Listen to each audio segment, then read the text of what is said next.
नमस्ते गुरुजी। जय गुरुजी महाराज। जय गुरुजी साथ संगत जी। शुक्राना गुरुजी महाराज द मल्टीलिंगुअल जूम प्लेटफॉर्म समस्त गुरु परिवार का स्वागत करता है। आज गुरु परिवार निहाल हो जाएगा। गुरुजी के समय की संगत शशि वोहरा आंटी जी उपस्थित हैं, संगत करने के लिए आई हैं। आपका बहुत बहुत स्वागत है शशि आंटी। जय गुरुजी की। जय गुरुजी। जय गुरुजी की शशि आंटी। आपका जूम प्लेटफॉर्म और गुरु परिवार की तरफ से बहुत बहुत स्वागत है। हमें हर्ष है कि आप पहली बार आज संगत के लिए आई हैं और आने वाले महीनों में आप सादर आमंत्रित हैं। जब भी गुरुजी का भाव हो आप संगत के लिए आ सकती हैं। जय गुरुजी की। आंटी संगत स्टार्ट करें प्लीज। जय गुरुजी। हाँ जी, जय गुरुजी। गुरुजी का बहुत बहुत शुक्राना है। गुरुजी को मेरा प्रणाम है। गुरुजी की संगत को मेरा प्यार भरा नमस्कार और प्रणाम है। गुरुजी का शुक्राना है, उन्होंने आज ये सेवा मुझे बख्शी है, क्योंकि गुरुजी हमें ब्लेस करने के लिए कोई ना कोई तरीका ढूंढ लेते हैं। कभी सत्संग सुनवा के, कभी सत्संग करा के, कभी सत्संग में भेज के, और कोई ना कोई हमारा कर्म जो होता है खराब वो कट जाता है और कोई ना कोई अच्छा कर्म हमारा बन जाता है और हमें ब्लेसिंग मिल जाती है। तो बहुत बहुत शुक्राना है गुरुजी का और सारी संगत का भी। सत्संग शुरू करने से पहले आज गुरुजी के जो अमृत वचन हैं उनमें से मैं एक बोलूंगी, जो गुरुजी ने उषा सिंह आंटी जी को कहा था। गुरुजी ने आंटी को बोला था कि तू रोज एक अध्याय शिव पुराण का पढ़ा कर। और ये शिव पुराण पढ़ने का आदेश और भी बहुत सारी संगत को गुरुजी ने दिया था और बहुत संगत शिव पुराण पढ़ती थी। और शिव पुराण का महत्व तो आप सबको पता होगा जो भी पढ़ रहे हैं, कि शिव पुराण पढ़ के हम शिव के बारे में, शिव के कितने करीब जा सकते हैं, क्योंकि गुरुजी हमारे शिव हैं, महाशिव हैं। तो शिव पुराण पढ़ के हमें पता चलता है कि कैसे उसमें शिव की महिमा है, शिव स्रोत है, शिव के 1000 नाम हैं और कैसे भगवान ने अपने भक्तों को नरकों से बचाया, कैसे उनको मुक्ति दी। 12 ज्योतिर्लिंगों की कथा है। तो शिव पुराण का बहुत ज्यादा महत्व है हमारे जीवन में, और सबसे बड़ा महत्व तो ये है कि गुरुजी का आदेश है, तो वो हमारे लिए एक बहुत बड़ी ब्लेसिंग है। और जैसे अभी सावन का महीना चल रहा है, ये शिव की भक्ति के लिए सबसे उत्तम समय माना जाता है। तो जो भी संगत अगर शिव पुराण नहीं पढ़ रही तो वो अभी इस महीने स्टार्ट कर सकती है और गुरुजी से ब्लेस हो सकती हैं, गुरुजी से ब्लेसिंग्स ले सकते हैं। गुरुजी ने मेनका गांधी आंटी को भी बोला था कि शिव पुराण पढ़ा कर। तो आंटी ने बोला कि गुरुजी मेरे को हिंदी में नहीं पढ़ नहीं सकती, तो गुरुजी ने कहा कोई नहीं, तू इंग्लिश ही पढ़। तो आंटी ने फिर इंग्लिश में शिव पुराण ली थी और उसमें पढ़ी थी। और फिर कई संगत ने जैसे गुरुजी को बोला कि गुरुजी हमें शिव पुराण समझ नहीं आती है। तो गुरुजी ने कहा कि तुम सबको मैंने समझने के लिए नहीं कहा, सिर्फ पढ़ने के लिए कहा है। तो क्योंकि समझ तो हम सकते ही नहीं, वो सृष्टि के शुरू में जो शिव भगवान के वचन है, जो उन्होंने देवताओं को बोली, वो बातें आज हमारे कलयुग के जीवों को कहाँ समझ आ सकती है। और गुरुजी ने इतना इजी रास्ता हमारे लिए बना दिया कि समझना नहीं है, सिर्फ पढ़ो। पढ़ने से ही हमें उसकी ब्लेसिंग गुरुजी की मिल जाएगी और हमारा बेड़ा पार होगा। और हमको जैसे हम लोग जब नए गए थे तो हमें भी पुरानी संगत ने बोला कि शिव पुराण पढ़ा करो, तो हमने सोचा कि हम भी, मैं वैसे पहले भी शिव पुराण जैसे पढ़ती थी तो शायद, पर वो भाव नहीं होगा जो कि होना चाहिए था। तो फिर संगत ने बोला कि आप शिव पुराण गुरुजी से ब्लेस करा लो। तो हम एक नई शिव पुराण लेके आए और मंदिर लेके गए। तो मेरे अंकल, मेरे हस्बैंड के हाथ में वो बैग था जिसमें शिव पुराण थी। तो जैसे ही हम एम्पायर स्टेट पहुंचे तो अभी गुरुजी अपने सिंहासन पे नहीं बैठे थे, वो अभी साइड में खड़े थे और संगत ऐसे थोड़ी सी संगत खड़ी थी। तो गुरुजी ने मेरे अंकल से पूछा, हुन ए की चुक ले आया मैं? तो अंकल ने बोला, गुरुजी शिव पुराण है, ब्लेस कर दो। तो गुरुजी ने बोला कि अंदरों ਤੁਹਾਨੂੰ बहुत ब्लेसिंगा ਦਿੱਤੀਆਂ ਹੋਈਆਂ ਤੇ पढ़िया करो। तो जैसे किसी किसी संगत की शिव पुराण को गुरुजी ब्लेस करते थे, गुरुजी उस पे ब्लेसिंग्स ऑलवेज लिखते थे, अपने साइन करते थे। और हमें जैसे गुरुजी ने बोल दिया कि अंदरों ਤੁਹਾਨੂੰ बहुत ब्लेसिंगां ਦਿੱਤੀਆਂ ਹੋਈਆਂ, तो ब्लेस तो उन्होंने कर दिया। तो तब से फिर हम शिव पुराण पढ़ते हैं और गुरुजी की कृपा है। गुरुजी की ब्लेस करने से शिव पुराण में आपको आनंद आना शुरू होता है, आपको रस लगता है उसको पढ़ने में, एक भार नहीं लगता आपको, वो भक्ति है जो वो बहुत मीठी लगनी शुरू हो जाती है। तो ये सब गुरुजी की ब्लेसिंग्स के कारण ही हो पाता है, अदरवाइज़ रामायण, शिव पुराण, गीता हम शायद पहले भी पढ़ते होंगे, लेकिन वो भाव और वो रस नहीं था जो गुरुजी के ब्लेस करने के बाद आता है। तो आप जब भी शिव पुराण पढ़ना चाहें तो आप गुरुजी के चरणों में शिव पुराण को रख के और गुरुजी की इजाज़त लेके उसको पढ़ना शुरू करें, तो आप देखें कि गुरुजी की कृपा आपके ऊपर कैसे होती है और आपको वो शिव पुराण कितनी अच्छी लगेगी और कितनी अच्छे से समझ आएगी। मैं अपना सत्संग शुरू से शुरू करती हूँ। हम लोग आज से 20-21 साल पहले गुरुजी के पास गए थे और गुरुजी के पास जब हम गए तो उन दिनों मेरी मदर इन लॉ की तबीयत बहुत ज़्यादा खराब थी। 3-4 सालों से वो बीमार थी और हम लोग उनको हर टाइम हॉस्पिटल ले जाते थे, ट्रीटमेंट होता रहता था। और फिर बाद में डॉक्टर्स ने बोलना शुरू कर दिया कि अब इनमें कोई जीवन बचा नहीं है, आप इनको हॉस्पिटल मत लाया करो, अब इनको घर पे ही रखो और इनकी सेवा करो और इनके हाथों से कोई दान पुण्य कराओ ताकि इनके कर्म कटे और इनको मुक्ति मिले, क्योंकि अब जीवन तो शेष नहीं है, सिर्फ कर्म ही कटने शेष रह गए हैं।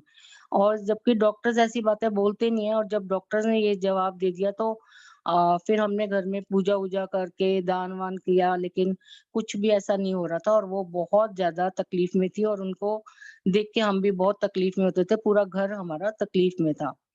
और मेरे अंकल एक दिन कनॉट प्लेस गए तो वहाँ उनको कोई पुराने उनके फ्रेंड मिले और उन्होंने सिर्फ गुरुजी के बारे में एक लाइन बोली कि ਅਸੀਂ ਤੇ गुरु जी को जाने और ਅਸੀਂ बड़े खुश हैं। और ये बात सुन के जैसे इन्होंने घर आके मेरे को बताया तो मैंने कहा कि आपने एड्रेस ले लेना था, हम भी चले जाते हैं। तो मेरे अंकल ने बोला तू तो किसी गुरु को मानती नहीं है, क्योंकि हम लोग शुरू से शिव भगत हैं। मैं शिव जी को ही मानती हूँ, उनको जल चढ़ाना, उनके व्रत रखने बचपन से 7th-8th क्लास से हम शिव जी की भक्ति करते थे, जैसी भी आती थी हमें।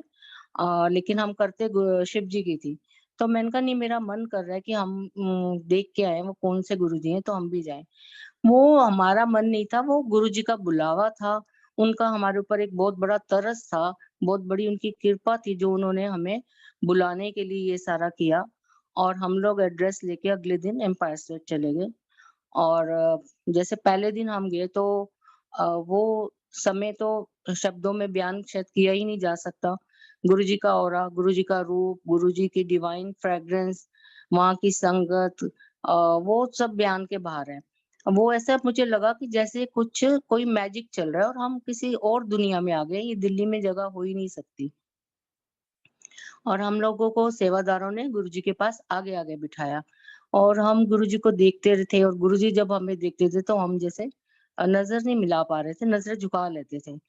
और हमने लंगर खाया, ना हमने कुछ माँगा, ना गुरुजी ने कुछ पूछा, ना मैंने बताया और हम तो अपना मैं तो घर ही भूल गई थी कि हमारा कोई घर भी है और हमारे घर में कोई प्रॉब्लम भी है। मैं तो उधर जैसे-जैसे खो गई थी। तो थर्सडे हम गए, फ्राइडे फिर शाम होते-होते हमारे को ऐसे खिंच पड़ी कि जाना है, जाना है और फ्राइडे फिर हम गए। तो तब गुरुजी ने मेरे अंकल से पूछा, "की नाम है तेरा? कित्थों आया है? की करना है?" 3 बातें पूछी और उनको थोड़ी देर अपने जैसे पास खड़ा किया और ब्लेस किया होगा, क्योंकि जैसे हम गुरुजी को माथा टेकते हैं तो कहते हैं गुरुजी हमारा पूरे जन्मों का सीटी स्कैन कर लेते हैं। हमारे पिछले जन्म, अगले जन्म सब उनको पता होता है कि हम क्या करके आए हैं और गुरुजी अब हमारे लिए आगे क्या ब्लेसिंग्स देने वाले हैं, क्या करने वाले हैं। वो सब पहले ही जैसे माथा टेकते हैं वो सब हो जाता है। गुरुजी को सब पता होता है हम कहाँ से आए हैं, क्या करते हैं, लेकिन उनको अपने बच्चों को 2 मिनट अपने आगे खड़ा करके ब्लेस करना होता है तो गुरुजी ऐसे क्वेश्चन पूछते थे। तो फ्राइडे ऐसे हुआ और सैटरडे फिर हम शाम को मंदिर पहुंच गए। तो जैसे थर्सडे और फ्राइडे सेवादारों ने हमें बहुत आगे-आगे बिठाया था, क्योंकि गुरुजी का यही तरीका है कि नई संगत को गुरुजी आगे बिठाते थे और जैसे-जैसे आप ब्लेस होते जाते थे, पुराने होते जाते थे, गुरुजी आपको पीछे बिठाते थे और नई संगत को और आगे-आगे करते थे। तो मुझे तो कुछ पता नहीं था, हमने तो कुछ सत्संग नहीं सुना था, गुरुजी के बारे में कुछ पता नहीं था। तो मुझे लगा 2 दिन यहाँ बिठाया तो यही ऐसे ही तरीका होगा, तो मैं खुद से ही आगे-आगे बैठ गई। तो जैसे गुरुजी आए तो गुरुजी ने अ, बड़ी ऊँची आवाज़ में मुझे बोला, "चलो पीछे जाके बैठो।" और वहाँ उस टाइम मतलब पिन ड्रॉप साइलेंस होता है और गुरुजी की आवाज़ तेज़ कड़क होती है और सारी जैसे संगत देखती है कि किसको कहा गया। तो मुझे बड़ा एम्बैरेसिंग फ़ील हुआ कि जैसे मेरी इंसल्ट हो गई है और गुरुजी ने मतलब मेरे को बहुत आगे इतनी जगह है और फिर भी गुरुजी ने पीछे भेज दिया है। तो मैं पीछे बैठ के थोड़ा परेशान हुई, रोती रही और जैसे फिर थोड़ी देर के बाद गुरुजी उन दिनों अपने हाथ से प्रसाद देते थे। कभी हलवे का या लड्डू, बर्फी, पिन्नी कुछ भी मिठाई, गुरुजी ऐसे हाथ मुट्ठी भर-भर के हमें देते थे। और वो प्रसाद हमें बाहर जाके खाना होता था और फिर हम लोग हाथ धो के वापस आते थे।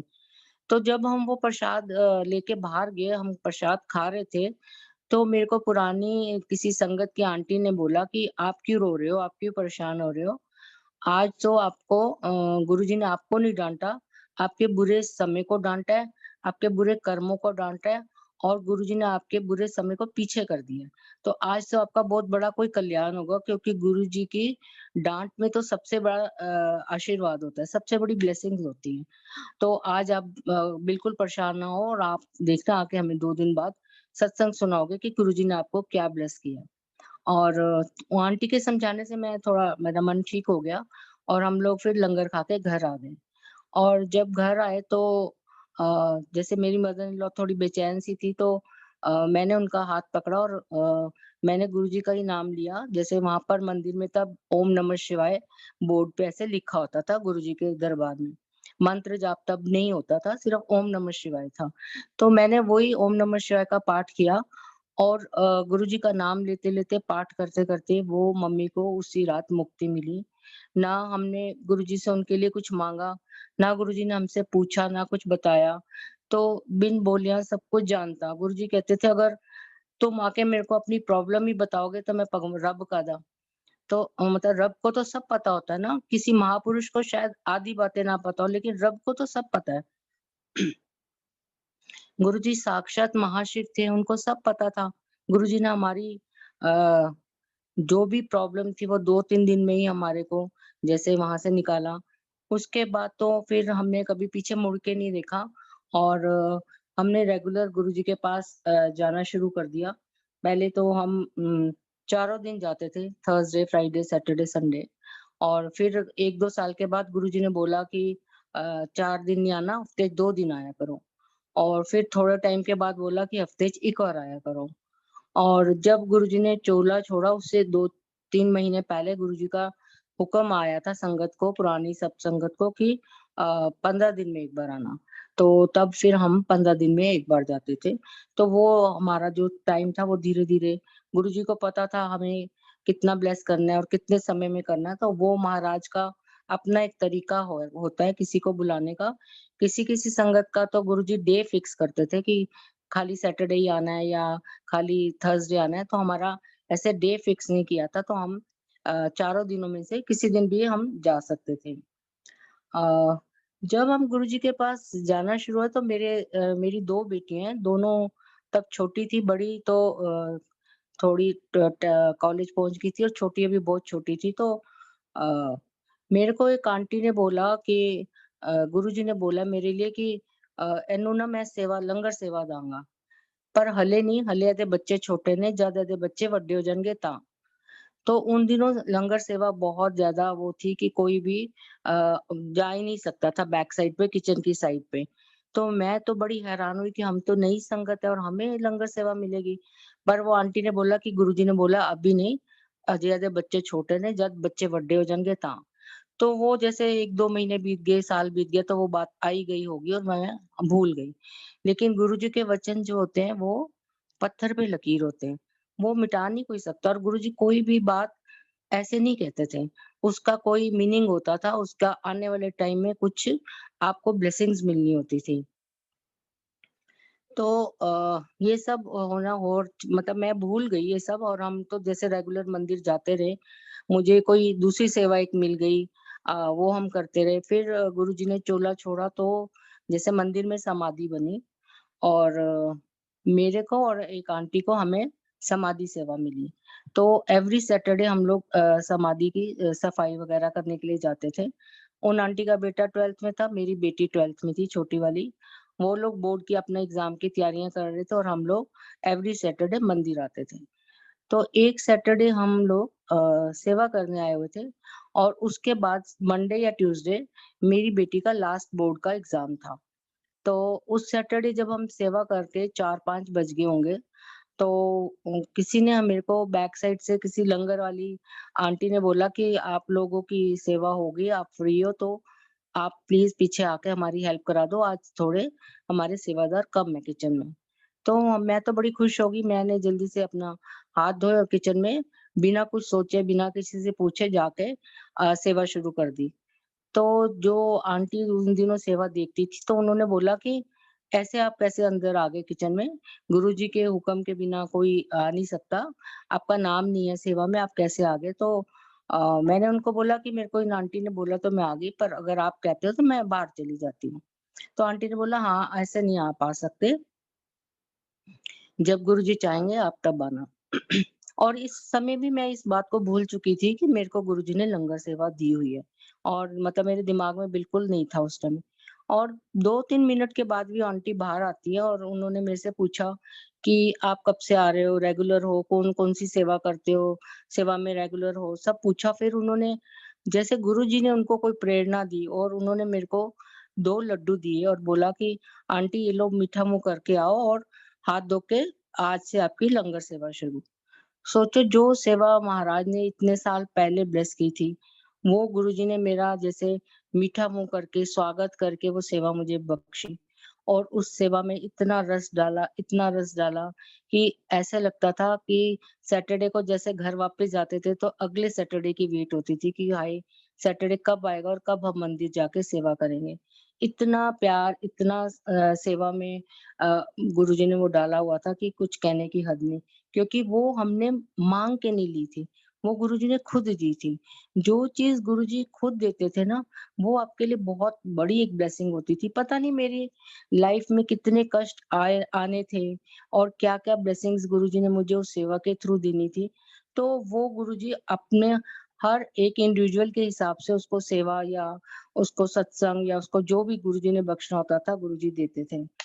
तो वो सेवा जब हम कर रहे थे तो एक दिन क्या हुआ कि गुरुजी का जो लंगर प्रसाद बनता है उसमें जो वैसे सारा स्पाइसी होता है लेकिन चटनी जो होती है गुरुजी की लंगर की वो बहुत स्पाइसी होती है और वो सबको पता है कि गुरुजी कहते थे कि भाई मिर्चा खिला के मैं सारे ਤੁਹਾਡੇ बुरे कर्म कटवाना वा। तो वो एक दिन चटनी बनी तो उस चटनी को बनाने से क्या हुआ कि मेरा मिर्ची से एलर्जी हो गई और मेरा पूरा राइट जो हाथ है वो मतलब लाल हो गया एकदम। उसमें बहुत जलन होनी शुरू हो गई। इतनी जलन हो रही थी कि किसी ने दूध लाके कच्चा फ्रिज में से लगा दिया, किसी ने टूथपेस्ट लगा दी, किसी ने बर्फ मल दी, लेकिन वो आराम नहीं आ रहा था और मेरे को बहुत ज़्यादा तकलीफ हो गई थी और शाम होते-होते तो वो बहुत बढ़ गई। तो किसी ने बोला मेरे को कि आप केमिस्ट से पास जाओ और एक एंटी एलर्जी की गोली लेके आ जाओ, तो आपकी ये जलन शायद ठीक हो जाए। तो मैंने सोचा हाँ, ये बात ठीक है। तो इतने में शाम को मेरे अंकल आते थे, उनकी कोई शाम की सेवा होती थी।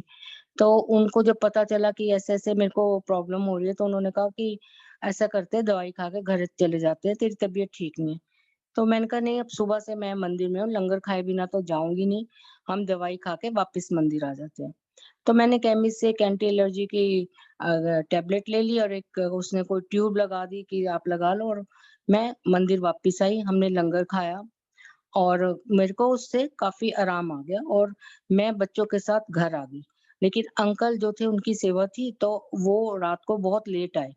तो जब लेट आए तो उन्होंने मेरे को बोला कि मैंने तेरे को सुबह का एक सत्संग सुनाना है पर अब बहुत लेट हो गया, मैं संडे को सुबह तेरे को बताऊँगा। तो मैं भी सो गई और संडे सुबह अंकल ने बताया कि सैटरडे सुबह उनको ऑफ़िस जाना था, मेरे को मंदिर जाना था, तो सुबह का टाइम बहुत ऐसे शॉर्ट पड़ता है तो कोई बात नहीं होती। पर अंकल ने ये बताया कि सैटरडे को जो हमारे रूम में गुरुजी का एक बहुत बड़ा स्वरूप है, बेड के एकदम सामने, वो सुबह के टाइम आधा राइट साइड उसकी पूरी लाल हो गई थी, फेस की, जैसे कि कोई जल जाता है, ऐसे लाल हो गया था और आधी साइड ठीक था। तो अंकल कहते मैं बड़ी देर देखता रहा कि ऐसे कैसे गुरुजी की फोटो कैसे खराब हो गई? आधी फेस पूरा लाल हो गया और आधा ठीक है। कह रहे मेरे को समझ नहीं आई, 2-3 बार मैंने देखा तो वो फोटो वैसे ही थी। कह रहे फिर थोड़ी देर के बाद जैसे मैंने आधे 1 घंटे बाद देखा तो वो तो बिल्कुल नॉर्मल था सब, वो बिल्कुल जैसे पहले था गुरुजी का फेस। तो फिर उन्होंने मुझे बताया कि मैंने तेरे को ये बताना था, इसका मतलब ये है कि गुरुजी ने आप तेरी जो जलन थी वो अपने ऊपर ले ली। उस दिन हो सकता है मेरे को मंदिर में मैं आग से जल सकती थी, घी से जल सकती थी, इतना गरम लंगर बनता है, दाल-सब्जी, कुछ भी ऊपर मेरे गिर सकता था। पर वो मालिक ने मुझे परेशान होने ही नहीं दिया, 90% कर्म माफ़ कर दिए और 10% मेरे को क्या आर्टिफ़िशियल एक जलन दी, जिससे कि ना मेरी स्किन खराब हुई, ना मेरी स्किन पे छाले पड़े, ना मुझे कोई डॉक्टरों के चक्कर लगाने पड़े। तो मतलब इतने कम में गुरुजी ने मेरा वो कर्म काट दिया। ये महाराज का शुक्राना है, बहुत-बहुत शुक्राना है। गुरुजी अपनी संगत पे ऐसे ही हमेशा कृपा बनाते रहते हैं। अ, ज जब हम शुरू में हम जाते थे तो एक दिन मेरे को गुरुजी ने दर्शन दिए। जो भी गुरुजी का सपना आता है वो सपना नहीं होता, वो दर्शन होते हैं और वो अ, हमेशा उस टाइम गुरुजी खुद मौजूद होते हैं आपके पास। तो सपना आप सोचो तो खुद से नहीं हम ले सकते, वो मालिक जब चाहते हैं तब वो अपने दर्शन देते हैं और उस दर्शन में वो जो आपसे कहलवाना चाहते हैं आप बोलते हो या सुनते हो। तो मेरे को गुरुजी ने दर्शन दिए और दर्शन में गुरुजी के हाथ में एक एनवेलप था और उस एनवेलप के ऊपर लिखा हुआ था ट्रिप टू यूएसए और उसको जब मैंने खोला तो उसके अंदर एक एयर टिकट था और बस इतने दर्शन थे और वो गुरुजी ने मेरे हाथ में दिया और वो दर्शन खत्म हो गए। तो सुबह जब मैंने सबको बताया तो हम बड़े खुश हुए कि गुरुजी ने हमें ब्लेस किया है। कभी तो हम यूएसए जाएँगे और गुरुजी ने हमको एयर टिकट दिया है तो पर कब जाएँगे ये पता नहीं था क्योंकि हमारा तब यूएसए में कोई रहता नहीं था। किसके पास जाएँगे, कैसे घूमने जाएँगे, क्या तरीका बनेगा, वो हमारी समझ से बाहर था। और इस बात को भी काफ़ी साल बीत गए। मैं इस ब्लेसिंग को भी भूल गई और वैसे गुरुजी बोलते थे कि जब मैं तुमको जो भी दर्शन देता हूँ या ब्लेसिंग देता हूँ, तुम लिखा करो। क्योंकि जैसे हम लिखते हैं, जब भी हम वो किताब उठाएँगे तो हमको सारी बातें गुरुजी की सारी ब्लेसिंग्स याद रहती है और हम उनका शुकराना करते रहते हैं। नहीं तो हम भूल जाते हैं और हम शुकराना नहीं करते हैं। तो हमने तब नहीं लिखते थे, बाद में थोड़ा हमने फिर लिखना शुरू किया था। तो जो इस बात को भी जैसे काफ़ी साल बीत गए, मैं भूल गई थी। मेरी बेटी जो बड़ी वाली है उसने कॉलेज कर लिया, एमबीए कर लिया, फिर उसकी शादी हो गई।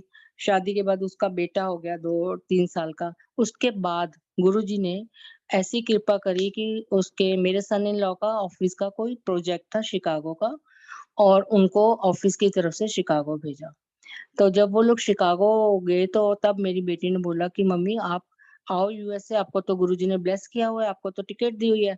आप आके घूमो यहाँ पर आके देख के जाओ यूएसए कैसा है। तो मैंने, मेरे अंकल ने और मेरी छोटी बेटी हम तीनों ने वीज़ा लगवाया। तीनों का वीज़ा बड़ी आसानी से लग गया, कोई दिक्कत नहीं आई। पर कुछ हालात ऐसे हुए कि वो दोनों जा नहीं पाए और मैंने अकेले नहीं जाना था। तो जब गुरुजी ने मुझे वो टिकट दी थी, तब गुरुजी ने मुझे बहुत सारे सत्संग दिखाए थे, जो कि यूएसए में हो रहे हैं क्योंकि उन लोगों को मैं जानती नहीं थी, जिनके घरों में मैं सत्संग में मतलब मैंने ड्रीम में जो देखे थे। और एक सत्संग ऐसा दिखाया था कि बहुत बड़ी बिल्डिंग है 30-40 स्टोरी की और पूरा मिरर काँच का जैसे ग्लास का सारा है काम। तो वो सब सत्संग भी दिखाए थे।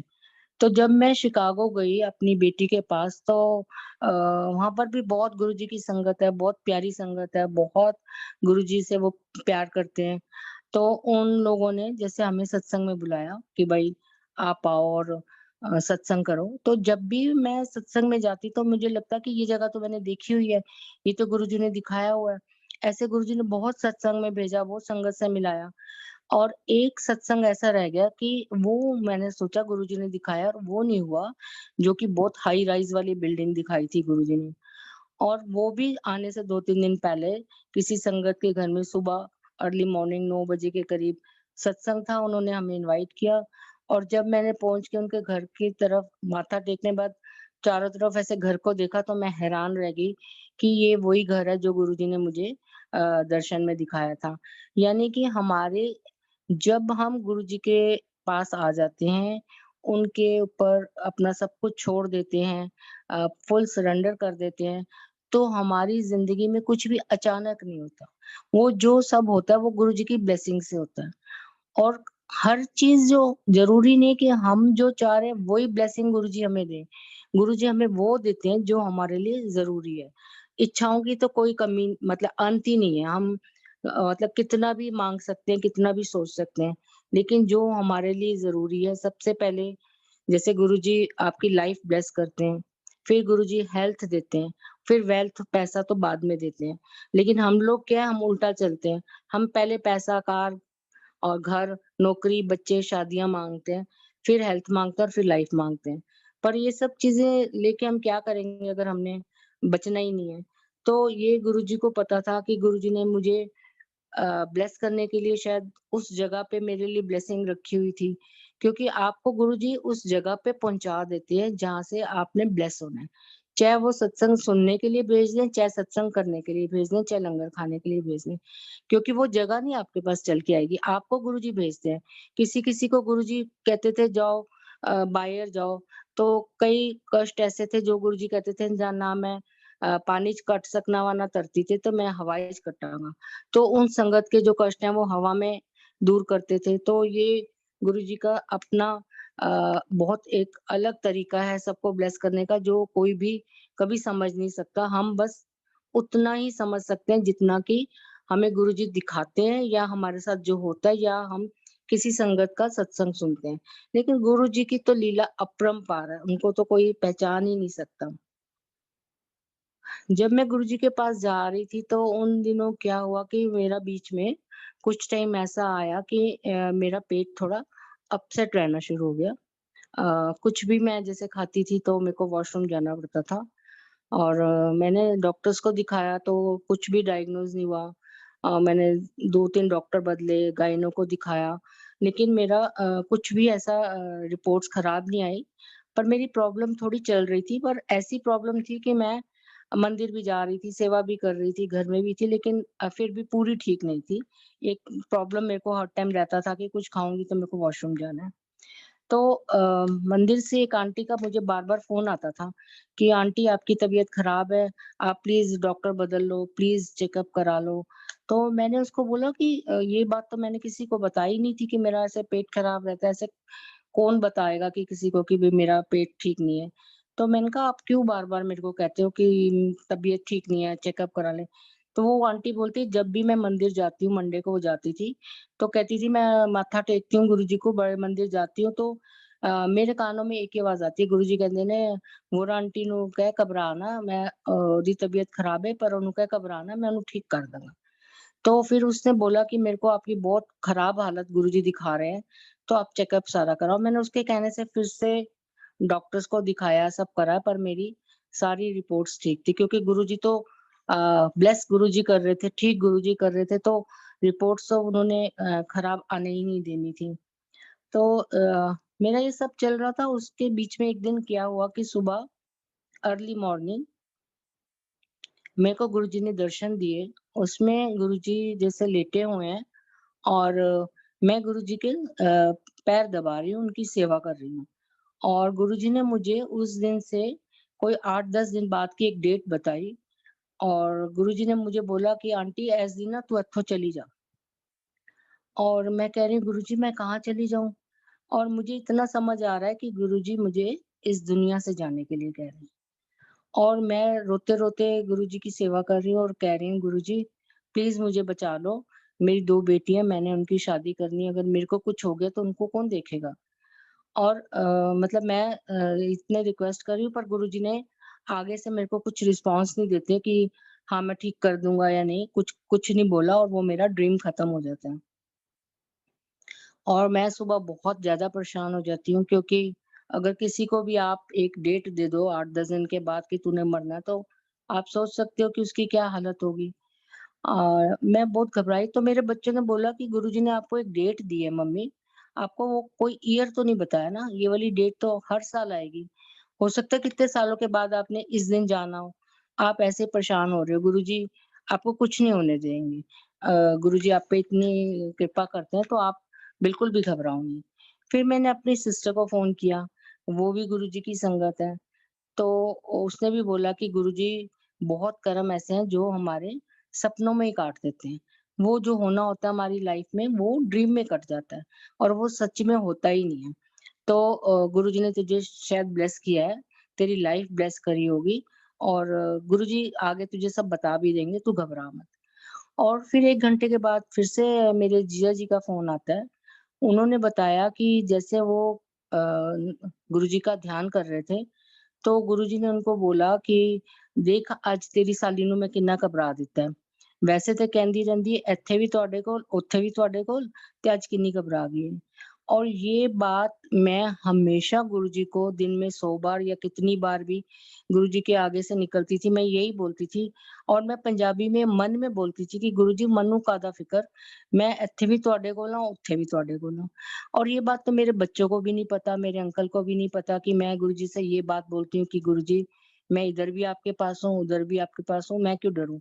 और ये बात गुरुजी ने सेम वर्ड्स मेरे जीजा जी को बोले और उनको बोला कि ओनू कह मैं ओदा लीवर कैंसर ठीक करता है और अपने घर सत्संग कराए, संगत नु बुलाए, संगत दी सेवा करे।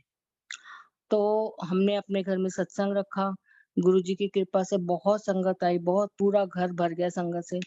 और जब सत्संग हो गया, जैसे किसी संगत में से किसी एक आंटी ने बोल दिया कि तेरी तो किसी रिपोर्ट में लीवर कैंसर आया ही नहीं और तेरे को किसी ने ऐसे बोल दिया कि उनको गुरुजी ने बोला कि मैंने इसका लीवर कैंसर ठीक कर दिया है, तो तू मान गई? ऐसे कोई भी किसी को तेरे को आके कुछ बोलेगा तो तू मान जाएगी? तेरे को गुरुजी ने तो नहीं बोला, ना तेरी कोई रिपोर्ट खराब आई है, तो तू कैसे मान सकती है ये बात कि तेरे को लीवर कैंसर होना था और गुरुजी ने तेरे को ठीक किया? अब उसने तो ये बात बोली और उसको मैंने आंटी को समझाया कि गुरुजी के जो बातें हैं वो कोई ऐसे मन से नहीं बता सकता और वो भी इतनी पुरानी संगत। लेकिन गुरुजी ने ये प्रूफ करने के लिए कि मेरे को ये सब होना था और मैंने इस दुनिया से जाना था और गुरुजी ने मुझे न्यू लाइफ ब्लेस की है। गुरुजी ने मंदिर की अलग-अलग संगत की आंटियाँ जिनको मेरे इस ड्रीम के बारे में नहीं पता था, जिनको मेरे घर में सत्संग हुआ है या मेरे को क्या कहा है गुरुजी ने हुक्म दिया है, इस बारे में कभी उनको कुछ बात नहीं पता थी। उन सबको अलग-अलग आंटियों को गुरुजी ने यही दिखाया कि गुरुजी ने मेरे को न्यू लाइफ दी है। एक आंटी ने बोला कि मैंने आपकी मंदिर के अंदर आपकी डेड बॉडी देखी है और गुरुजी के चरणों में आपकी डेड बॉडी है और गुरुजी देखते हैं और देखते-देखते आप खड़े हो जाते हो। किसी आंटी ने कुछ और ऐसे बातें बताई और कइयों ने तो यही बताया कि हम बहुत दिनों से आपको फ़ोन करने की सोच रहे थे, पर हमें डर लग रहा था कि हम आपको क्या बताएँ?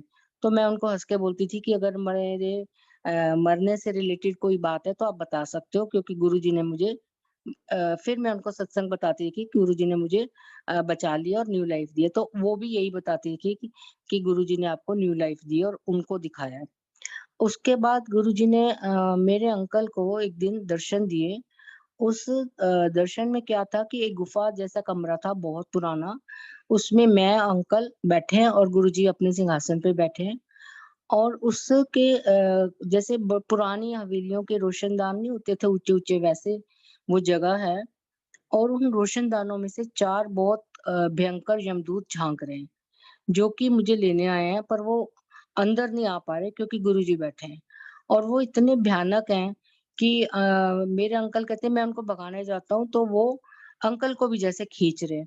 और उन्होंने अंकल ने डर के मारे इतनी चीखें मारी कि सच में मतलब वो चीखें मार रहे थे और दूसरे रूम से मेरे बच्चे उठ के आए कि पापा को क्या हो गया कि इतना क्या डरावना सपना देख लिया जो पापा ने इतनी चीखें मारी हैं।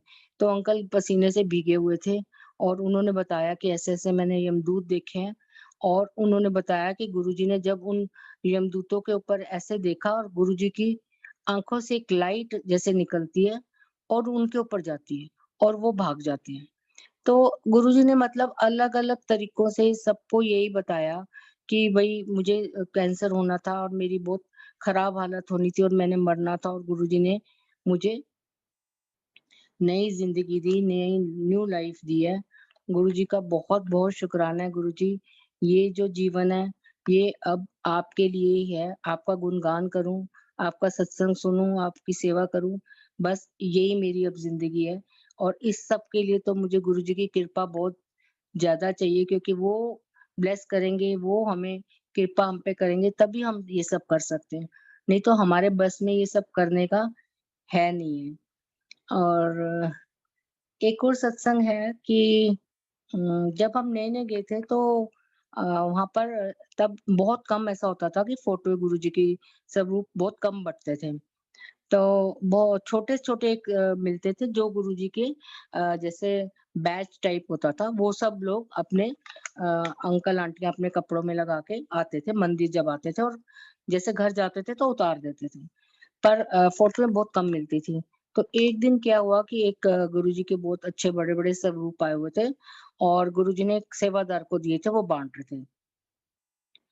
तो पहली बार हमें गुरुजी के सामने, गुरुजी के मंदिर में एक स्वरूप मिला और हमारी खुशी का ठिकाना नहीं था। मैं पूरे रास्ते गुरुजी को गोदी में रख के, गुरुजी आओ आपका वेलकम है, हमारे धन भाग गुरुजी आज हमारे घर आ रहे हैं। मतलब बहुत खुशी से और बहुत मान से सॉरी, मैं गुरुजी को अपने घर लेके आई। फिर हमने किसी को दुकान में फ्रेम करने के लिए वो फ़ोटोग्राफ दिया और बोला कि भई ये हमारे गुरुजी हैं, ये हमारे भगवान हैं। प्लीज़ आप बहुत केयरफुली इनकी फ़ोटो फ्रेम करना, गंदे हाथ मत लगाना, नीचे मत रखना, जूठे हाथों से मत पकड़ना। मतलब हमको जितना हम उनको अच्छे से समझा सकते थे, हमने समझा दिया। तो उन्होंने भी बोला, "हाँ जी, हाँ जी, हम अच्छे से करेंगे।" तो जिस दिन मिलनी थी वो फ़ोटोग्राफ, तो हमने उसको फ़ोन किया कि भई अगर रेडी हो गई है तो हम ले आएँ, क्योंकि शाम को हमको मंदिर जाना होता था। तो उसने बोला कि भई आपकी फ़ोटो तो खराब हो गई। तो हमने कहा कैसे खराब हुई, क्या हुआ? तो कहता जी नीचे हीटर चल रहा था और ऊपर वो फ़ोटो रखी हुई थी, पता नहीं कैसे हवा का झोंका आया और वो फ़ोटो जो है वो हीटर के ऊपर गिर गई और सारी जल गई। अब उसने तो बड़े नॉर्मली ये बात कह दी, लेकिन हमारे घर में तो ऐसा हो गया कि बस जैसे मातम छा गया। मैंने तो बहुत ज़ोर-ज़ोर से रोना शुरू कर दिया कि ये कैसे हो सकता है कि गुरुजी तो सबको ब्लेस करते हैं, सबके घर आते हैं और गुरुजी हमसे नाराज़ हैं। शायद हम बहुत पापी लोग हैं, गुरुजी हमारे घर आना ही नहीं चाहते। हमसे क्या गलती हो गई? गुरुजी की फ़ोटो कैसे खराब हो सकती है? और मैं बहुत बहुत ज़्यादा रोना शुरू हो गई, तो अंकल ने बोला कि चल हम ना मंदिर जाते हैं और गुरुजी से माफ़ी माँग के आते हैं। तो मैंने कहा कि अभी तो मंदिर का टाइम नहीं है, जैसे टाइम होगा मंदिर खुलता है तभी संगत जा सकती है। उससे पहले तो बिना परमिशन के अगर गुरुजी ने नहीं बुलाया, किसी को बोला है आ जाओ या कुछ, वो ही संगत जा सकती थी। सारी संगत के लिए तो शाम को जब दरबार खुलेगा तभी टाइम होता था। तो अंकल ने बोला नहीं, नहीं अभी हम थोड़ा पहले जाते हैं और गुरुजी से माफ़ी माँगते हैं। तो मैंने कहा मेरी तो हिम्मत नहीं है पहले जाने की और गुरुजी से माफ़ी माँगने की, अगर आप में हिम्मत है तो मैं साथ चलती हूँ। तो जैसे ही 2 बजे, ढाई बजे बच्चे स्कूल से आए, उनको जल्दी-जल्दी लेके हम एम्पायर स्टेट गए। अब हम मंदिर के बाहर खड़े हैं, मंदिर बंद है। हम तो अंदर जा नहीं सकते थे क्योंकि परमिशन ही नहीं है और गुरुजी के रूल्स तो कोई तोड़ेगा ही नहीं, क्योंकि गुरुजी ने का जो रूल है वो आज भी सब मानते हैं और मानना ही चाहिए। तो मैं ऐसे मन में बोल रही हूँ कि गुरुजी हम अंदर नहीं आ सकते, आप तो बाहर आ सकते हो। आपके लिए तो कोई वो नहीं है, लिमिट नहीं है, लिमिटेशन नहीं है कि टाइम की या किसी बात की, प्लीज़ आप ही बाहर आ जाओ। ऐसे में पता नहीं आँखें बंद करके एक बारी बस ये मेरे मन में आया और जैसे ही मैंने आँखें खोली देखा गुरुजी सामने से बाहर आ रहे हैं। गुरुजी ने पैंट शर्ट पहनी हुई, स्पोर्ट शूज़ पहने हुए, गुरुजी का शायद वो वॉक करने का टाइम था, गुरुजी उस टाइम वॉक करने जाते थे। और बाद में फिर आके दरबार में बैठते थे। तो मैं तो बहुत जैसे डरी हुई थी और गुरुजी को माथा टेक के मैं तो चुप खड़ी हो गई, बोलती जैसे कहते हैं ना बंद हो गई। तो अंकल ने बड़ी हिम्मत करके बोला, "गुरुजी बहुत ਵੱਡੀ गलती हो गई, ਸਾਨੂੰ माफ कर दो। ਅਸੀਂ की करिए, ਸਾਨੂੰ पता नहीं चल रहा।" बहुत कुछ जैसे जो-जो उनके मन में समझ आई बोलते गए। तो गुरुजी ने बोला, "की होया की?" तो अंकल ने बोला कि गुरुजी आपका स्वरूप ऐसे मिला था, तो वो ऐसे खराब हो गया। तो प्लीज़ हमें माफ़ कर दो। हमसे जो भी गलतियाँ हुई हैं हम पे कृपा करो। तो गुरुजी ने कहा कोई नहीं, आने वाले टाइम में ਤੁਹਾਨੂੰ बहुत फोटोआं दांगा। और मतलब गुरुजी ने जैसे ये कह के हमारे ऊपर कहते हैं ना जैसे एक आग लगी हो तो उसके ऊपर पानी का छींटा डाल दो, एकदम शीतल ठंडा कर दिया हमें। हमारे मन से बोझ ही उतर गया कि हमें गुरुजी ने माफ़ कर दिया। फिर हम अभी एम्पायर स्टेट का मंदिर खुलने में टाइम था तो हम बड़े मंदिर चले गए। मंदिर जाके हमने माथा टेका और थोड़ी देर वहाँ बैठ के फिर वापस एम्पायर स्टेट आए। तो इस बात के कुछ टाइम के बाद गुरुजी के छोटे-छोटे स्वरूप बन के आए थे, जैसे कि आजकल लोग कार में रखते हैं, उतने छोटे साइज़ के फ्रेम किए हुए। तो गुरुजी ने अंकल को बुलाया और पहले 1 दिया, फिर कुछ सोचा और 1 और दे दिया और फिर मुझे बुलाया तो मुझे भी 1 स्वरूप दिया। तो हमें 1 दिन में 3 स्वरूप दिए अपने हाथ से। और फिर उसके कुछ दिन के बाद फिर से गुरुजी के और बहुत सुंदर छोटे-छोटे स्वरूप बन के आए गोल्डन फ्रेम में। वो भी अंकल को 1 और 1 मेरे को दिया। इस तरह गुरुजी ने हमें टोटल 5 स्वरूप अपने हाथ से दिए। बहुत-बहुत शुकराना है क्योंकि गुरुजी बोलते हैं कि हर फ़ोटो 'च मैं आप होना वा। मेरी फ़ोटो नाल गल कीता करो ਤੁਹਾਨੂੰ जवाब मिलेगा। फिर जो उन्होंने अपने हाथ से हमें दिए हैं, उसमें तो वो साक्षात विराजमान है ही हैं। तो बस हमारा जो है ना जीवन सफल हो गया और मुझे तो लगता है जैसे मेरी वो ज़मीन जायदाद जैसे लोग अपने बच्चों को देके जाते हैं ना, तो मेरे लिए तो वो सबसे बड़ी जायदाद है जो मैं अपने बच्चों को दूँगी। उससे बड़ा तो और कुछ हमारे पास है नहीं।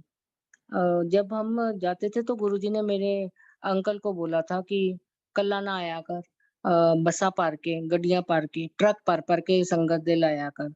तो ये वाली बात गुरुजी ने चोला छोड़ने से कुछ दिन पहले ही कही थी, क्योंकि गुरुजी को जैसे पता था गुरुजी को अपना समय निश्चित था जाने का, तो गुरुजी चाहते थे कि ज़्यादा से ज़्यादा संगत आए और मैं उनको ब्लेस करूँ। तो गुरुजी बहुत संगत को बोलते थे कि नई संगत लाया करो।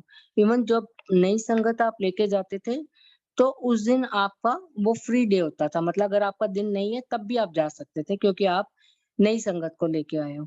तो वो दिन आपको एक एक्स्ट्रा दिन मिल जाता था। तो संगत बहुत खुश होती थी कि हमको 1 दिन और गुरुजी के दर्शन करने के लिए मिल गए। तो संगत जिसको गुरुजी बोलते थे या जिसको ब्लेस करते थे, तो वो लोग संगत लाते थे। हमको वो हुक्म हुआ, हमने भी बहुत कोशिश की, जैसे गुरुजी की मर्ज़ी हुई हम संगत लेके जाते थे। बस-वस करके ऐसे जो भी गुरुजी की मर्ज़ी होती थी। अब उस संगत में से किसको कब जोड़ना है, कुछ उनमें से संगत मैं देख रही जिनको हम फर्स्ट टाइम इतने साल पहले लगे थे, वो अब इस समय 1-2 सालों से अब जुड़ना शुरू हुई है। अब वो रेगुलर गुरुजी के जैसे सत्संग करते हैं या मंदिर जाते हैं और मतलब ये हमें कुछ नहीं पता कि किसको गुरुजी ने अपने पास कब तक रखना है और कब जोड़ना है, ये मालिक को पता है। हमें तो बस गुरुजी का हुक्म मानना है। गुरुजी ने हमें हुक्म दिया संगत लाओ, हमने हुक्म माना और जिस दिन हम नई संगत के लेके जाते हैं, कहते हैं उस संगत को जो गुरुजी ब्लेसिंग देते हैं, आधी ब्लेसिंग आपको मिलती है। उसके बाद गुरुजी का और उनका अपना रास्ता है। वो जाने और गुरुजी जाने। आपको डायरेक्ट कनेक्शन जो है वो गुरुजी के साथ है फिर। बीच वाले का कोई रोल नहीं है। आपको कोई कुछ कह नहीं सकता, आपको कोई कुछ बता नहीं सकता। आपको जो कहना है, आपको जो बताना है वो गुरुजी खुद से बताते हैं। इसलिए जो भी आपने ध्यान लगाना है, नाम जपना है, वो गुरुजी के सामने बैठ के करो। गुरुजी आपको गाइड करेंगे, आपको रास्ता बताते हैं, आपको जवाब देते हैं, आपको दर्शन देंगे, आपको हर तरह से प्रोटेक्ट करेंगे। आपके जैसे कि कोई संकट आने ही नहीं देंगे।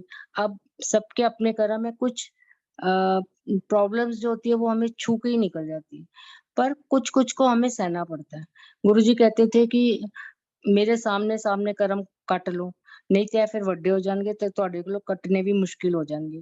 तो जैसे किसी को बोलते थे कि ऑपरेशन कराने की लोड़ है, पान का पत्ता लगा दिया, समोसे खिला के उनका हार्ट बचा लिया और किसी को खुद कहते थे कि जा टेस्ट करा और उनकी ब्लॉकेज निकलती थी तो गुरुजी बोलते थे जा फलाने डॉक्टर ਨੂੰ दिखा अपना ऑपरेशन दी डेट ले। तो वो अंकल बोलते हैं कि भई गुरुजी आप तो ब्लेस कर देते हो ऐसे ही। तो गुरुजी कहते थे कि डॉक्टर ਨੂੰ ब्लेस करता है और ਤੈਨੂੰ ठीक कर देगा। तो गुरुजी डॉक्टर्स को भी ऐसे ब्लेस कर देते थे, संगत को भी करते थे। अब जो हमने समय डॉक्टर्स के पास बिताना है, जो परेशानी में और जो पैसा हमने देना है, वो हमने देना है। तो गुरुजी 90% तो हमें माफ़ ही करते थे, लेकिन 10% है और वो अलग बात है कि किसी के 10% बहुत ज़्यादा होते हैं, किसी के बहुत कम होते हैं। ये सबके अपना-अपना गुरुजी के पास खाता है, गुरुजी के बही खाते हैं, वो जानते हैं किसका क्या है। हम जब नए-नए गए थे तो अ, तब मेरे अंकल बैंक में थे, तो उन्होंने वीआरएस ली हुई थी। तो जैसे थोड़े दिन के बाद गुरुजी ने पूछा कि वे की करना है? तो अंकल ने ऐसे बोल दिया कि गुरुजी हले ते मैं वेला वां। तो गुरुजी कहंदे लै एक मैं वेला से एक और वेला आ गया। तो सारी जैसे संगत बहुत मतलब लाइट माहौल कर दिया गुरुजी, जैसे कुछ जोक सा कर देते थे कि लोग हँस पड़ते थे। लेकिन इसका कुछ मीनिंग होता होगा। गुरुजी ने फिर अंकल को बोला चल जा ऐश कर। तो अब ऐश करने का मतलब गुरुजी के लिए इस जन्म के बाद की ऐश भी हो सकती है। हमारे लिए सिर्फ़ इस जन्म की ऐश है कि कार मिल गई, पैसा मिल गया, ये हो गया, वो हो गया। लेकिन ये ऐश के आगे भी एक ऐश होती है, जो कि इस जन्म के बाद शुरू होती है, मुक्ति की, अपने चरणों में रखने की। क्या पता गुरुजी के वचनों का क्या मतलब होता है? क्या ऐश करवाई गुरुजी ने, क्या बोला? क्योंकि अंकल की लाइफ़ को तो खतरा था ही, वो तो गुरुजी ने शुरू में हमें एक शादी का कार्ड दिया था, तो उसमें लिखा था अंकल का नाम। जैसे हम लोग वोरा लिखते हैं, तो हम लोग लिखते हैं VOHRA। तो गुरुजी ने लिख के दिया था हमें VOHARA। तो एक ए बढ़ा के दिया था। तो पुरानी संगत ने हमें यही बताया कि गुरुजी ने अ, नाम जैसे बदला एक तरह से, एक चीज़ बढ़ाई, तो आपकी लाइफ़ बढ़ाई है। और ये सत्संग बहुत बड़ा है, मैं नेक्स्ट टाइम बताऊँगी कि कैसे गुरुजी ने अंकल को 7-8 साल न्यू लाइफ़ दी थी और उनको अ, प्रॉब्लम में से बहुत बड़ी प्रॉब्लम में से निकाला था और बहुत साल तक गुरुजी ने उन पे कृपा रखी थी। और उसके बाद जैसे हम जाते थे तो हमने पुरानी संगत से सुना था कि अ, गुरुजी ज़मीन पे पैर नहीं रखते, गुरुजी के 2 इंच ऊपर चलते हैं। पर जैसे अगर हम देखते थे तो हमें तो देखने में तो ऐसा लगता था गुरुजी कारपेट पे पैर रख के जा रहे हैं। पर ये संगत से सुना हुआ था। तो एक शादी थी संगत की, संगत में किसी की, उनकी बेटी की, तो उनका कार्ड हमें गुरुजी ने दिया था शादी का। और हमें पता चला था कि उस शादी में गुरुजी ने भी आना है। तो गुरुजी सारी संगत की घर नहीं जाते थे, कहीं-कहीं खुद जाते थे, कहीं-कहीं अपनी संगत को भेजते थे और संगत के रूप में गुरुजी उनको ब्लेस करते थे। तो उस शादी में गुरुजी ने खुद आना था। तो हम बहुत खुश थे कि अ, हम भी शादी में जा रहे हैं जहाँ गुरुजी ने आना है। एक और दिन हमें मिलेगा जिसमें हम गुरुजी के दर्शन कर पाएँगे। तो जिस दिन शादी थी उस दिन सुबह से बहुत बारिश थी। बहुत सारा दिन बारिश होती रही और वो जो शादी थी वो ओपन में थी, फार्म हाउस में थी। और जब हम लोग जल्दी पहुँचे वहाँ तो सब मतलब उनके सीटिंग अरेंजमेंट खराब हो चुका था, टेबल, चेयर सब गीले हो चुके थे और वो शाम को जैसे बारिश बंद हो गई थी तो वो सब ठीक-ठाक कर रहे थे लेकिन पूरा फार्म हाउस में पानी था और घास पूरी गीली थी तो आप चलोगे तो सारी घास, तिनके, मिट्टी आपके शूज़ में चिपक रही थी। तो संगत सारी लगी हुई थी शादी की तैयारियाँ भी ठीक करने में तो पैंट-वैंट ऊपर करके आंटियाँ भी साड़ी ऊपर करके सब चल रहे थे कि हमारे कपड़े खराब ना हो। तो थोड़ी देर के बाद जैसे टाइम हुआ तो गुरुजी आए तो सब लोग गुरुजी को लेने के लिए वेलकम करने के लिए गेट तक हम लोग सब गए संगत और गुरुजी जल्दी-जल्दी चल के गुरुजी की चाल बहुत तेज़ थी कोई भी उनके साथ मैच नहीं कर पाता था। गुरुजी जल्दी-जल्दी चल के अपने जो उन्होंने आंटी ने सिंहासन एक बनाया हुआ था गुरुजी के बैठने के लिए, गुरुजी वहाँ जाके बैठ गए और उस स्टेज के चारों तरफ सारी संगत गुरुजी को घेर के बैठ गई। कोई भी शादी की मतलब खाने-पीने में या और कुछ देखने में इंटरेस्ट किसी को इतना नहीं हो रहा था और सारी संगत गुरुजी को घेर के बैठ गई थी। तो जैसे गुरुजी का एक बैठने का स्टाइल है जो आप लोगों ने देखा होगा गुरुजी के स्वरूप में, गुरुजी एक लात के ऊपर दूसरी लात ऐसे ऊँची रख के बैठते थे तो एक पैर ऊँचा होता था। आपको वो पूरा शूज़ दिखता था, नीचे से पूरा पैर दिखता था। तो जब गुरुजी वैसे बैठे तो वो हम देख के हैरान हो गए कि वो शूज का जो तला था वो ऐसा था जैसा ब्रांड न्यू अभी शोरूम से लेके आए हो। ना वो गीला था, ना उसमें मिट्टी लगी हुई थी, ना उसमें घास लगी हुई थी। हम सबके कपड़े गंदे हो रहे थे इतने, और गुरुजी के ना कपड़े गंदे थे, ना गुरुजी के शूज गंदे थे। तो ये बात जो हमने सुनी थी कि गुरुजी ज़मीन पे पैर नहीं रखते, कि ज़मीन उनका भार नहीं सह सकेगी। तो ये बात हमने अपनी आँखों से देखी, और शुक्राना है मालिक का, उन्होंने हमें इस जन्म में दर्शन दिए, अपने हाथ से प्रसाद दिया और हमारे ऊपर बहुत कृपा करी। बस मैं आज अपना सत्संग यहीं खत्म करती हूँ, और यही सारी संगत से रिक्वेस्ट करती हूँ कि गुरुजी की शरण में आ गए हो तो बस कभी डोलना मत, चाहे अच्छा समय आए, चाहे बुरा समय आए। गुरुजी अपनी संगत को कहते हैं नींबू की तरह निचोड़ते हैं, और फिर वो पक्की संगत बनती है। और गुरुजी कहते हैं मेरी संगत मुट्ठी भर है, बाकी पीड़ है। तो हम गुरुजी से यही मांगते हैं कि गुरुजी हमें इतनी हम पे कृपा करो कि हम आपकी मुट्ठी भर संगत में आए, आपकी मुट्ठी में आए। महाराज की मुट्ठी बहुत बड़ी है, पूरी दुनिया उसमें आ सकती है, कोई छोटी मुट्ठी नहीं है। तो हम यही बस कृपा हम पे वो गुरुजी करें कि गुरुजी की हम पक्की संगत बने, और हम हमेशा गुरुजी की शरण में रहें, उन पे अपना विश्वास और मजबूत करें। Thank you Guruji, thank you संगत जी। जय गुरुजी। जय गुरु जी महाराज। शशि बोरा आंटी, गुरु थैंक यू परिवार ने uncle, thank you so much. नहीं, शुक्राना, शुक्राना तो सिर्फ गुरु जी महाराज का है, हम तो सेवक भी नहीं है। गुरु जी महाराज सब पे कृपा बनाए रखे हैं।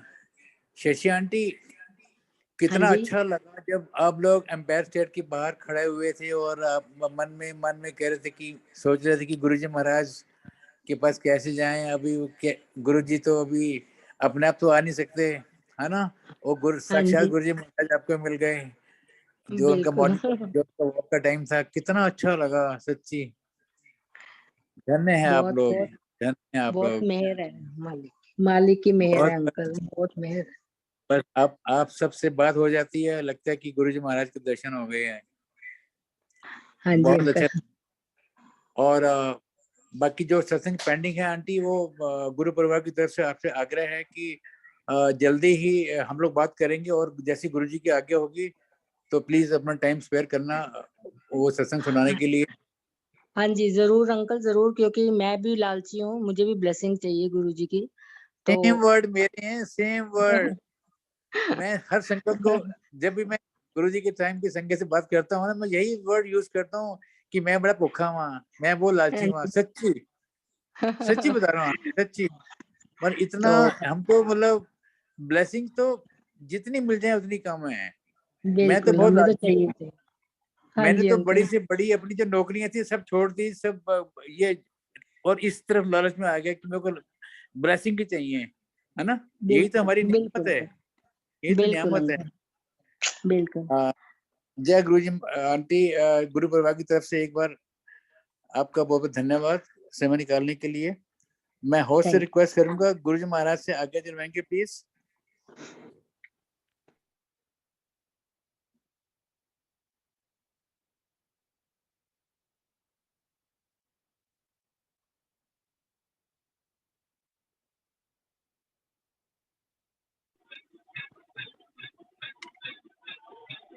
जय गुरु जी, शुक्राना गुरु जी, जय अनंतम शुक्राना अनंत गुरु जी, शुक्राना शुक्राना गुरु जी। गुरु जय जी। गुरु जी, जय शुक्राना गुरु जी, जय लव यू, महाराज। थैंक जय यू। गुरु जी, जय गुरु जी, शुक्राना गुरु जी, शुक्राना गुरु बहुत जी। बहुत थैंक यू शुक्राना अंकल। जय गुरु जी, जय शुक्राना गुरु गुरु जी, जी। शुक्राना गुरु जी, मेहर गुरु जी।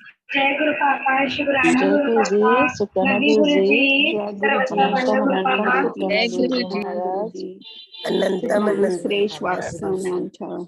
गुरु जय जी आप गुरु पर जी, कृपा बनाए रखें, हमें ऐसे ही जय सत्संग गुरु जी, सुनाते रहें। जय गुरु जी, जय गुरु जी, आज्ञा शुक्राना। गुरु जी, हर जय चीज जय का जय। अनंतम सत्संग था आज, शुक्राना गुरु जी।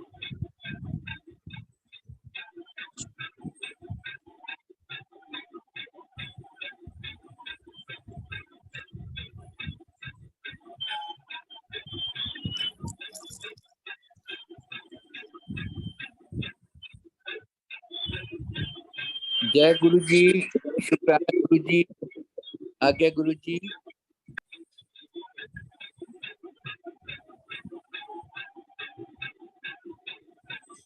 शुक्राना गुरु जी।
हम्म।